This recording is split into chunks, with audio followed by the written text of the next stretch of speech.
Karena suka atau tidak suka, kita harus mengakui bahwa seringkali masalah yang terjadi karena kesalahan kita sendiri, yakni karena kita membuka mulut kita mengatakan sesuatu pada saat yang tidak tepat, dengan cara yang tidak tepat, dengan kata-kata yang tidak tepat, dan akhirnya mendapatkan sesuatu yang tidak tepat.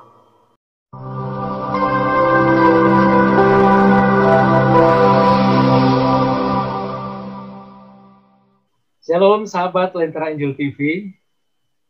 Berjumpa lagi masih dengan saya dalam program sharing iman Kristen. Dalam program ini saya sedang membahas tentang penyakit-penyakit lidah. Penyakit yang pertama adalah bergosip. Penyakit yang kedua adalah memfitnah. Penyakit yang ketiga adalah berkata dusta. Dan penyakit yang keempat adalah banyak berbicara. Amsal 10 ayat yang ke-19 mengatakan, di dalam banyak bicara pasti ada pelanggaran, tetapi siapa yang menahan bibirnya berakal budi. Banyak orang yang mengidap penyakit ini, sehingga mereka menganggap bahwa hal ini sebagai sesuatu yang normal. Kita diperingatkan supaya memikirkan terlebih dahulu sebelum membuka mulut. Karena dengan demikian kata-kata kita bisa dipertanggungjawabkan atau bisa memberkati orang lain.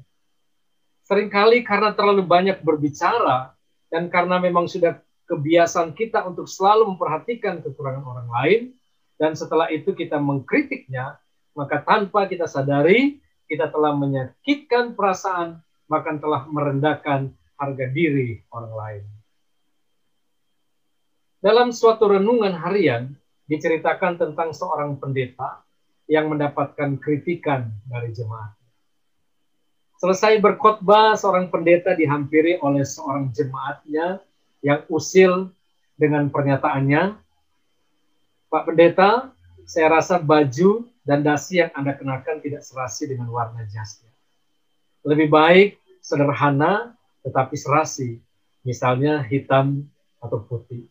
Saya rasa pasti cocok sekali." Minggu berikutnya sang pendeta mengganti pakaiannya dengan yang lebih sederhana, yaitu warna hitam putih. Tetapi alangkah terkejutnya, beberapa minggu kemudian seseorang jemaat datang lagi dan berkata kepada pendeta, "Saya rasa Anda kurang memperhatikan perkembangan. Anda kelihatan lebih ortodoks dengan pakaian seperti itu. Selalu hitam putih setiap minggu. Seharusnya penampilan Pak Pendeta lebih kontemporer karena Anda selalu di depan dan disaksikan oleh banyak orang." Minggu-minggu berikutnya sang pendeta selalu berganti-ganti mode. Sampai akhirnya jemaat datang lagi kepadanya dan berkata, "Bukankah gereja atau rumah Tuhan itu lambang kekudusan? Mengapa Pak Pendeta selalu mengotorinya dengan pakaian-pakaian duniawi? Lebih baik kemeja, sepatu, dan semua yang Pak Pendeta kenakan serba putih, karena itu adalah lambang kekudusan." Minggu berikutnya sang pendeta berang dan dengan mengenakan pakaian serba hitam, ia berkata di depan seluruh jemaatnya, "Hari ini saya membawa beberapa kaleng cat. Apabila jemaat kurang senang dengan penampilan saya, tolong ambil cat itu dan oleskan pada baju saya ini sesuai dengan selera Anda. Apabila Anda puas, maka saya akan mengenakan baju ini selamanya." Saudara yang dikasihi oleh Tuhan, bukankah kisah semacam ini sering kita jumpai dalam pelayanan dan dalam kehidupan sehari-hari? Mulut usil, terlalu banyak berbicara, dan tidak bertanggung jawab, yang akhirnya mengacaukan keadaan, bahkan dapat menghancurkan seseorang. Banyak orang berpikir itu tidak salah, dengan alasan mereka mengkritik, dan kritik itu bisa membangun. Kalau orang tidak dikritik, menurut mereka, orang tersebut tidak akan mengetahui kesalahannya. Itulah alasan-alasan yang seringkali dilontarkan oleh orang-orang yang suka berbicara untuk menutupi kesalahannya. Saya kira semua akan menyetujui bahwa kritik itu tidak salah. Tetapi jika dilakukan dengan bijaksana dan yang dikritik memang hal yang berguna dan dengan motivasi bukan untuk menjatuhkan harga diri atau nama baik seseorang, melainkan untuk membangun dan memotivasi orang lain, maka kritik itu adalah sesuatu yang baik dan benar. Memang bibir walaupun kecil sangat berbahaya, tanpa kontrol dan kendali, kadang ia mudah saja mengeluarkan kata-kata yang tidak membangun dan bisa melukai orang lain. Sebab itu memang benar apa yang dikatakan oleh kitab Amsal, bahwa mati hidup seseorang dikuasai oleh lidah. Bibir dari orang yang suka berbicara terlalu banyak, mudah sekali menimbulkan cemooh, perbantahan, perkelahian, fitnah, sampai akhirnya menjerat nyawanya sendiri. Oleh karena itu kita harus berhati-hati dengan mulut atau dengan bibir, lidah, dan perkataan kita. Jangan-jangan tanpa kita sadari, kita sedang membunuh orang lain dan diri kita sendiri secara perlahan-lahan. Karena kita terlalu banyak berbicara, maka pada suatu saat kita pasti akan berbuat kesalahan atau akan mengatakan sesuatu yang tidak benar tentang orang lain.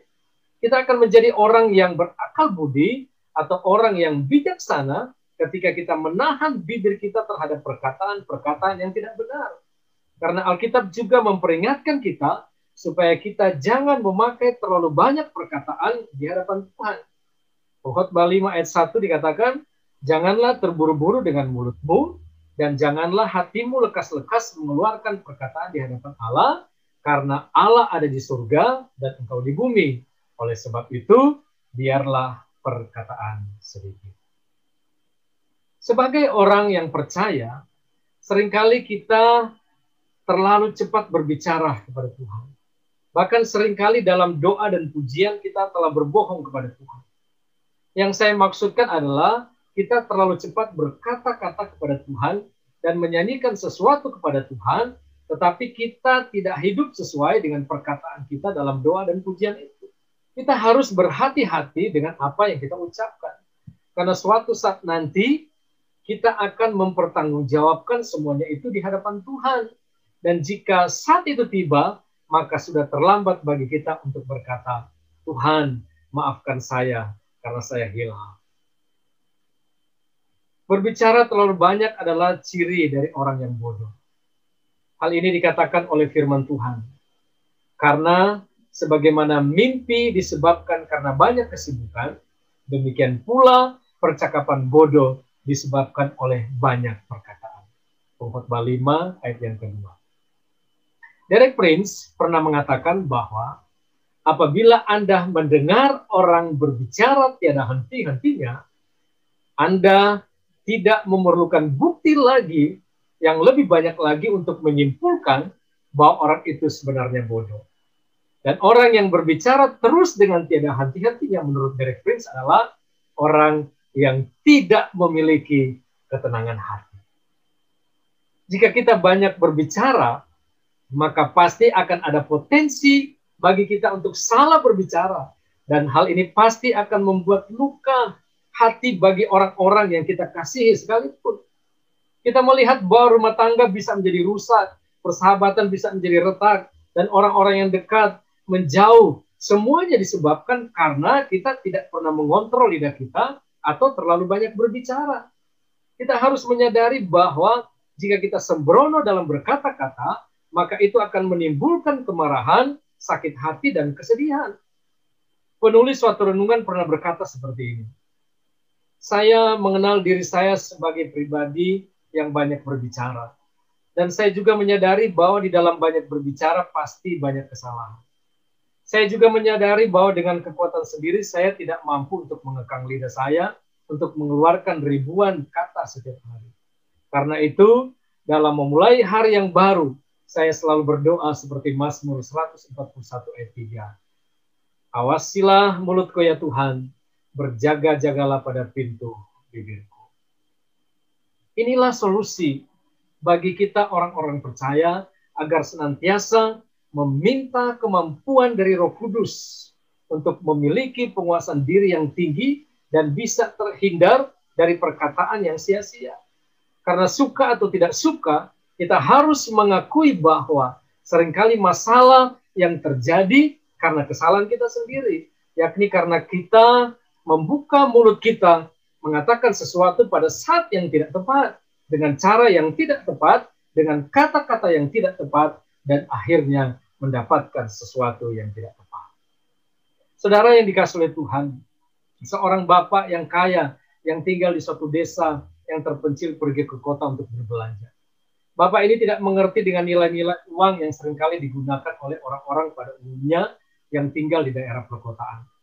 Setelah tiba di salah satu toko, timbul keinginannya untuk membeli sebuah barang elektronik. Dan Bapak ini langsung bertanya kepada penjaga toko tersebut, berapa harga barang ini? Kata penjaga toko, 500.000 Pak. Saya mau membeli barang yang lebih bagus dari ini. Barang ini terlalu murah bagi saya. Tolong carikan saya barang seperti ini dengan harga $500.000. Sambil terheran-heran, pemilik toko tersebut berkata, inilah barang yang Bapak inginkan dan sesuai dengan harga yang Bapak mau. Tetapi Bapak tersebut bersikeras untuk mengganti barang lain seperti keinginannya. Semua orang yang melihat peristiwa ini langsung menertawakan Bapak tersebut. Peristiwa yang terjadi dalam cerita ini terjadi bukan hanya karena Bapak tersebut tidak mengerti dengan nilai-nilai uang, tetapi karena memang Bapak ini punya kecenderungan untuk banyak berbicara dan tidak mau mendengarkan penjelasan orang lain. Dan memang kadangkala kita terlalu cepat menggunakan mulut kita. Kalau seandainya yang terjadi seperti kejadian tadi, dampaknya tidaklah seberapa, paling malu sebentar dan bahkan kita bisa tertawa atau sebaliknya ditertawai. Tetapi tidak jarang karena ucapan yang terlalu cepat dilontarkan tanpa berpikir terlebih dahulu dan tanpa berpikir panjang, orang lain telah dilukai. Tidak sedikit orang yang kecewa karena perkataan kita. Hal ini juga bisa terjadi dalam pelayanan. Jemaat meninggalkan kita hanya karena perkataan kita. Sementara untuk mencari jiwa baru, sulitnya bukan main. Kita terlalu cepat menghakimi orang lain atau terlalu cepat mengeluarkan kata yang akhirnya tanpa kita sadari telah dianggap keputusan oleh orang yang mendengarkannya dan akhirnya mereka meninggalkan kita. Tidak sedikit perpecahan terjadi di dalam gereja hanya karena kita terlalu banyak berbicara. Kita terlalu banyak mengeluarkan kata-kata yang tidak membangun. Dan karena ucapan kita yang tidak dipikirkan terlebih dahulu, maka terjadilah curiga mencurigai di antara sesama anak Tuhan. Dan karena mulut kita yang terlalu lancang, orang lain mengalami fitnahan yang membuat mereka sangat-sangat menderita. Oleh karena itu, saudara yang dikasihi oleh Tuhan, hindarilah perkataan-perkataan yang suka menyakiti, yang suka menjebak dan menyindir orang lain, karena itu merupakan biang hancurnya suatu persekutuan. Tuhan tidak menghendaki kita anak-anaknya untuk berbicara yang sia-sia. Matius 12 ayat 36 mengatakan, tetapi aku berkata kepadamu, setiap kata sia-sia yang diucapkan orang harus dipertanggungjawabkan pada hari penghakiman. Suatu hari nanti, kita harus mempertanggungjawabkan apa yang pernah kita katakan. Kita harus mempertanggungjawabkan setiap kata-kata kita yang tidak berguna, yang tidak pernah membangun orang lain, tidak pernah dipikirkan terlebih dahulu, dan janji-janji yang tidak pernah ditepati. Saudara yang dikasihi oleh Tuhan, berbicara yang seperlunya dan yang berharga untuk disampaikan adalah sesuatu yang semestinya kita lakukan dengan orang lain setiap hari. Oleh karena itu, berhentilah sejenak dan pikirkanlah apa yang bisa kita bicarakan dalam percakapan sehari-hari dengan orang lain. Tentang apa kebanyakan pokok pembicaraan kita. Apakah kita telah berbicara terlalu banyak dan tidak memberi kesempatan kepada orang lain untuk berbicara? Apakah yang kita bicarakan itu memberi keuntungan kepada orang lain? Dan lebih dari itu semua, apakah perkataan kita memuliakan Allah? Jika kita mulai terjerumus dalam kebiasaan untuk berbicara terlalu banyak, maka jadikanlah kata-kata Daud berikut ini sebagai doa kita. Awasilah mulutku ya Tuhan, berjaga-jagalah pada pintu bibirku. Mazmur 142 ayat yang ketiga. Oleh karena itu, berkomitmenlah seperti Ayub. selama nafasku masih ada padaku dan roh Allah masih di dalam lubang hidungku, maka bibirku sungguh-sungguh tidak akan mengucapkan kecurangan dan lidahku tidak akan melahirkan tipu daya. Ayub 27 ayat 3 dan 4. Dan ingatlah bahwa hanya dengan sedikit perbuatan atau pilihan kata yang keliru, kita dapat mempengaruhi dan mengubah arah hidup orang lain, termasuk juga membelokkan mereka dari tujuan hidup yang kekal. Alan Nelson mengatakan bahwa lebih baik diam dan membiarkan orang lain menganggap Anda adalah orang bodoh daripada mengucapkan sesuatu dan menghilangkan keraguan itu. Sahabat Lentera Angel TV, itulah penyakit-penyakit lidah. Dan selanjutnya kita akan membahas tentang solusi penyembuhan dari orang-orang yang memiliki penyakit seperti ini. Kita akan berjumpa lagi dalam video selanjutnya. Tuhan Yesus memberkati kita semua.